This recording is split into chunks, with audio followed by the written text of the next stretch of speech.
Hi guys, this is Raymart Murphy from Mitsubishi Abad Santos at ipapakita ko nga pala sa inyo ang ating Expander GLS Automatic 2023. So kung makita, tara, pwede kayong mag-comment down below. So yun guys, this GLX variant yung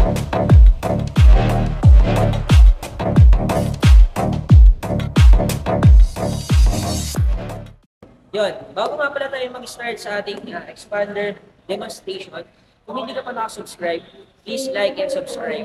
At pag nagkaroon tayo ng 1,000 subscribers, magpaparapol tayo at pwede kayo makatanggap ng yan, pag napili kayo sa ating subscriber. Para makasali sa entry, dapat nakasubscribe ka, screenshot yung subscribe, then message mo sa aking Facebook account para malista kita sa ating subscriber. So yun lang, start natin, let's go! Hi guys, this is Raymart Murphy from Mitsubishi Abad Santos. Papakita ko nga pala sa inyo ang ating latest Expander GLS Automatic 2023. At ang kulay na naka-display natin is yung quartz pearl white. Bali ang SRP pala 1,198,000. Tapos pag color white yung napili natin, since ito yung premium na kulay, 1,213,000. Tapos pag in-apply mo siya sa in-house financing, pwede kayong mag-down ng at least 55K all-in down payment, tapos magmamonthly lang kayo ng 24,000. Tingnan natin yung unit, check natin kung gano'n siya kaganda. So for the windshield, gumagamit tayo ng insulated green laminated windshield. So ang kayang i-provide na ito is nalilesen yung noise sa labas pag nandun kayo sa loob. So gano'n siya kaganda. Then as you can see, naka dynamic shield pa siya pa rin tayo, no, na black accent. So nagbibigay siya ng uniqueness sa daan, tsaka mas more characteristic. Then since GLS variant yung unit natin, gumagamit na tayo ng LED na DRL, day running light. So ito yung naka-open tuwing nakabukas yung engine natin. Then ang maganda dito, naka-T-shape na siya, na LED rin. So LED na lahat ng gamit natin since top of the lane nga tayo. Yan, T-shape headlight. Then meron na rin tayong honeycomb na front grille. So nagbibigay naman to ng magandang hangin doon sa may mismong engine natin. Then since top of the lane nga tayo, meron na rin tayong fog lights. Proceed tayo sa side. You can see, gumagamit na rin tayo ng 17-inch two-tone alloy wheels with Dunlop na tire. Pagdating naman sa turn signal, as you can see, gumagamit na rin tayo ng chrome accent with right side mirror turn signal light. So mas magbibigay siya ng mas magandang turn signal pag kapaliko kayo or visibility sa mga kapwa natin na driver. So since GLS variant tayo, gumagamit na rin tayo ng KOS or Keyless Operating System. So, kung mapapansin nyo, meron siyang parang button dito sa may doorknob natin. So, pipindutin mo lang siya. Within 70 cm, kahit hindi mo na ilabas yung susi mo, pwede mo na siya mabuksan. So, ganun siya. Proceed tayo dito sa driver side. So, sa driver side, meron tayong central door lock, no? Siyempre, pag gusto mo i-lock lahat ng pinto, meron siyang segregated na pindutan dito. Tapos may window lock din tayo. At the same time, naka-automatic na rin yung natin. Automatic window sa driver side. Tapos kung mapapansin mo, meron siyang leather na soft padding dito. So kung sasandali yung driver, hindi siya masyado mga ngalay or mga ngawit. Then proceed tayo sa driver side, no? So for the steering wheel, gumagamit tayo ng electric power steering wheel. So, ibig sabihin, malambot yung steering wheel natin. So, kahit babae yung gumamit, hindi siya mahirapan mag-maneuver. Then, ang maganda dito, since GLS variant siya, meron siyang tilt and telescopic. No? So, mas mapoprovide nito yung better na driving position ng mismong driver natin. So, kunyari ako, ang height ko is 5'4". So, gusto ko medyo mataas yung steering wheel. Tapos gusto ko medyo malapit. So, adjustable din yung seat natin. Meron tayong 6-seat adjustment. So, ito yung 1. Ito yung 2. Yan. Tapos ito, pag gusto ko pataasin yung height ko, meron siyang pampataas ng height. Then, meron siyang recline. Tsaka decline. Yan. Then, for the steering wheel, check natin yung steering wheel niya. Meron tayong 3-spoke leather wrap na steering wheel. So, as you can see, meron tayo ditong hands-free. So, pwede mong gamitin to dito sa mismong SDA natin, no? Nakapatay yung SDA natin since wala tayong dalang susi. So, itong hands-free natin, pwede mong i-volume up, volume down yung radio or yung music na pinapatugtog mo sa SDA natin. Then, meron na rin siyang voice command. So, kailangan mo lang nakakonect yung phone mo dun sa may SDA. Meron siyang Android Auto, tsaka Apple CarPlay. Kung nakakonect ka dun sa may SDA, automatic yun. Basta may internet ka, pwede mo na siya i-voice command. So, then ang maganda dito, meron na rin siyang cruise control. Yan.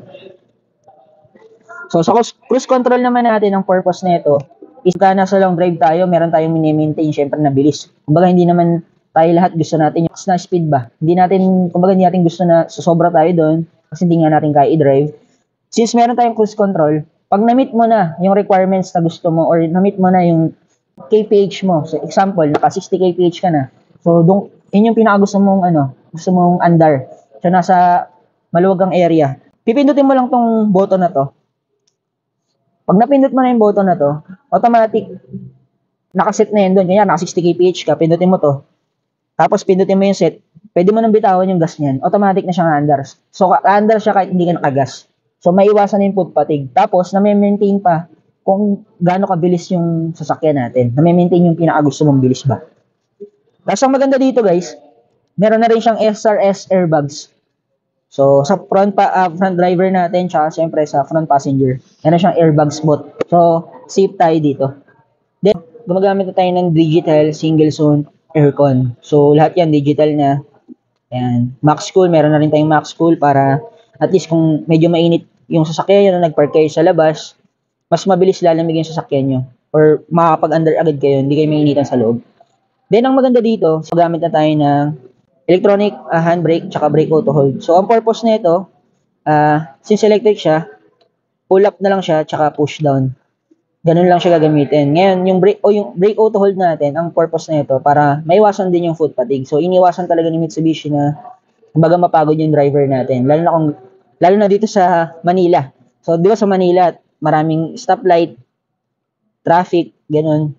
Ang purpose nito, pag once na naka-on yung brake auto hold natin, lalabas yan dito sa mismong meter cluster natin. Once na naka-on siya, tapos nag-full stop ka po, hindi mo na kailangan, basta naka-on siya sa meter cluster na, hindi mo na kailangan, galing sa drive, pupunta ka pa sa neutral, tapos mag-handbrake ka pa. Hindi mo na kailangan ng ganun. Basta automatic pag naka-on siya, pag nag-full stop ka, automatic na siyang hinto. So, para gamitin ulit yung sasakyan, magagas ka lang. Aandar na siya ulit. Tapos, pag nag-full stop ka ulit, hinto siya ulit. So, 10 minutes yung duration nun. Malalaman mo lang pag hindi ka na naka-brake auto hold, pag wala nang sign dito sa meter cluster natin.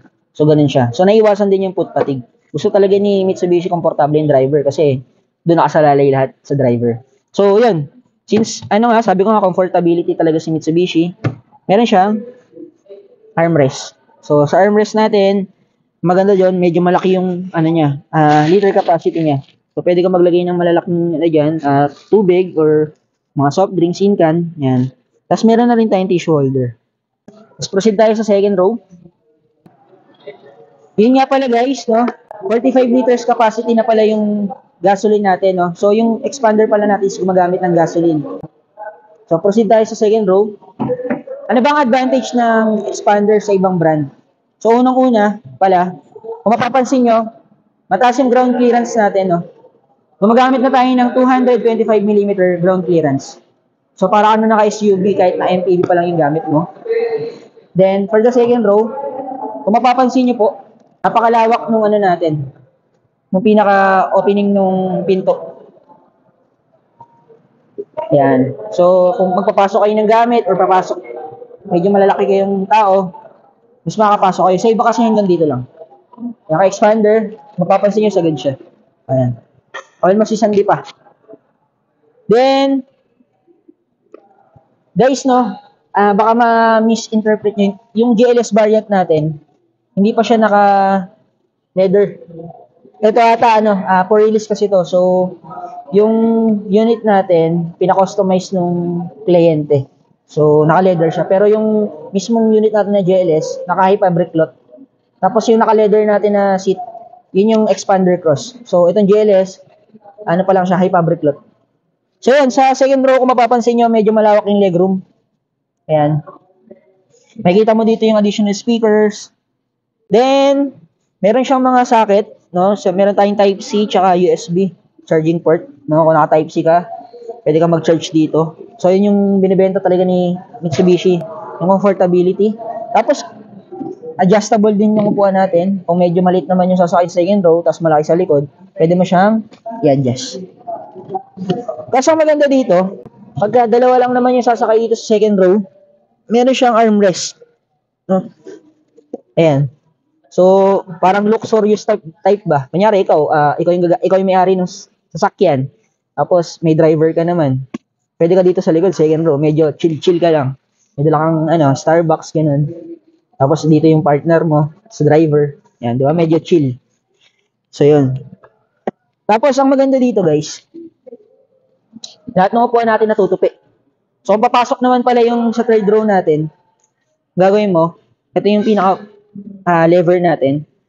So, ito siya. Pag gusto mong iangat, yan. Para makapasok dun sa third row. So, kahit sa third row natin, medyo maluwag yan, guys. Ha? Try natin pumasok para makita nyo. Yan. Yan. So, ito yung third row natin. So, yan. Ang height ko is 5'4", no? Pero sa akin, maluwag pa rin siya. So, parang kalahating dangkal dito sa mismong, natin, sa second row. Parang kalahating dangkal pa hindi pa niya. So, siguro kung medyo matangkad-tangkad ka, sa second row, ka umupo. Pero kung yan, by 5'4" ka lang 5'4", pwede ka na dito siguro. 5'4", 5'5", siguro hanggang 5'7", pwede ka dito sa third row. So, yan, 7 to 8 seater pala siya. Depende sa size ng mga sasakay. Pero yun nga, since Pinoy tayo, mga 8 seater siguro. Yan. Tapos para itupi lahat ng mismong upuan natin. Kasi ito hindi lang siya pang passenger. Pwede ka rin maglagay ng mga cargo just in case kunyari bumili ka ng malaking TV, bumili ka ng aircon, pwede mo siya isakay dito. So, di ba kanina pinakita ko sa inyo kung paano siya itupi? Ng pag ganun. Pero gusto mo naman siya itupi lang ng naka-flatbed lang siya. Pinutin mo lang to. Ganyan lang. Ngayon naman sa likod, meron siyang lever doon. Meron siyang lever. Ito. Makikita mo yun doon sa doon banda na part. So pwede mo na siya itupi. So lahat ng upuan natin, pwede mo siya itupi. Kasi even yung part na yun. So pakita ko sa inyo ang itsura niya pag nakatupi lahat. So as you can see, ayan, naka-flatbed na tayo. So kung mapapansin nyo, kung gaano siya kaluwag, ayan, pwede kayong, pag nagka-camping kayo, pwede kayong matulog dito, lalatagan nyo lang siya ng kama, or foam, ayan. Pag bumili kayo ng mga 55 inches na TV, 45 inches, siguro kasya naman yun. Bumili kayo ng aircon, mga na box type na aircon, kasya naman siya dito. So yun. Ngayon yung itsura natin, ng second row, third row, pag naka-flatbed. So, ayan guys, nandito tayo ngayon sa rear side ng expander GLS natin. So, as you can see, gumagamit na tayo ng fin type antenna, no?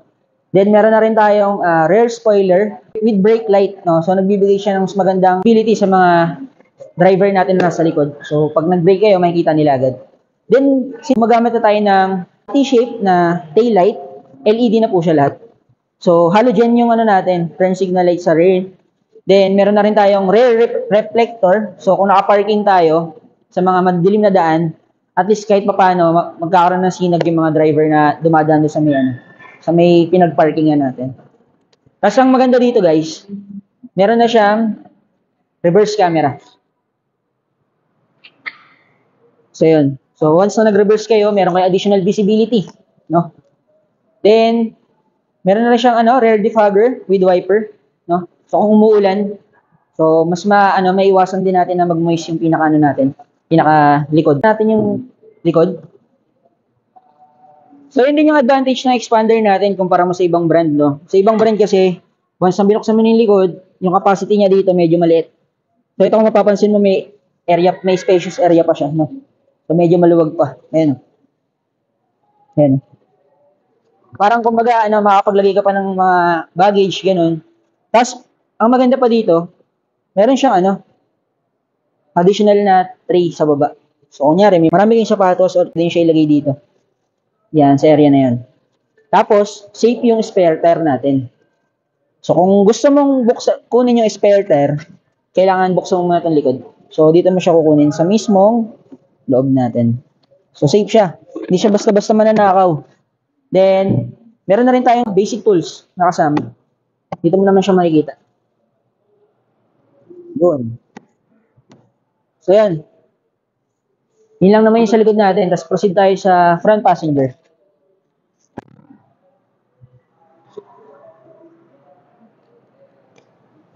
Kalimutan ko nga pala sabihin sa inyo guys na kung ano yung mismong ginagamit natin na gulong, yun din yung spare tire natin. So, ganun siya ganda. Yan ang maganda dito, kahit sa front passenger, pwede mo siyang buksan. So, kunyari, sa mga parking na doon, medyo masikip yung pagbukas ng pinto doon, pwede dumaan dito yung driver. Medyo hassle lang, pero at least pwede. So, pwede siyang magkilis dito sa mismong part na to. Tapos, kung sa safety naman, kasi syempre, tatanungin nyo rin, kung paano naman yung safety nung sasakyan ba. Kunyari, andun yung driver sa kabila. Tapos, meron gusto magbukas ng pinto dito na hindi naman nila kakilala. Mabubuksan ba siya o hindi? Ang sagot po ay hindi. So, kung saan lang malapit yung driver, doon lang siya mabubuksan. So, yun. So, ito yung pinaka-itsura ng ano natin, ng front passenger. And, meron tayong wet tray or pwede kayong maglagay dyan ng mga binili nyo sa mga wet market, ganun. So, up to 2 kg siya. Tapos, nakalimutan ko pala sabihin kanina, no, naboto na po pala tayo. So, wala lang tayong susi kaya hindi ko mapakita sa inyo yung pinaka-actual. So, yan guys, no, yun lang yung para sa ating Expander GLS Automatic. Kung gusto niyo mag-avail ng ating Expander GLS Automatic or gusto niyo mag-test drive, pwede niyo ako i-message dito sa aking Facebook page at dito sa aking Facebook account. Yan. At kung may mga katanungan naman kayo sa ating unit, pwede kayong mag-comment down below at talakayin natin yan sa ating next video. Yun lang, maraming salamat. Please like and subscribe.